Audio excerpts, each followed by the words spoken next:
Inhaler వాడడం వల్ల ఉపవాసం రద్దవుతుందా అని. మీకు ఇంతకుముందే చెప్పినట్టు ఏదైనా ఒక పదార్థాన్ని ముక్కు ద్వారా కానీ, కళ్ళ ద్వారా కానీ, నోటి ద్వారా కానీ హలకులోనికి పోయేంత వరకు మనం తీసుకున్నామంటే దానివల్ల ఉపవాసం రద్దవుతుంది. ఇప్పుడు మీరు ఇన్హేలర్ని వాడేటప్పుడు ముక్కులోనికి ఆ ద్రవం అనేది ఎక్కించుకుంటారు. అది లోపలికి గ్యారంటీగా పోతుంది. దాన్ని మీరు ఫీల్ కూడా అవుతారు లోపలికి పోయినట్టు. కాబట్టి దానివల్ల ఉపవాసం రద్దవుతుంది. అయితే కొంతమంది ఎలా ఉంటారంటే ఇన్హేలర్ లేకపోకుండా వారి యొక్క జీవితం గడవదు.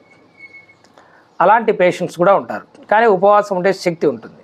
అటువంటి వాళ్ళు ఏం చేయాలంటే డాక్టర్ని సంప్రదించి ఒకవేళ వాళ్ళు ఇన్హేలర్ వాడుకోకుండా వేరే మార్గం ఏదైనా ఉంటే ఈ కొద్ది రోజులు అట్లాంటి ప్రయత్నాలు చేయొచ్చు.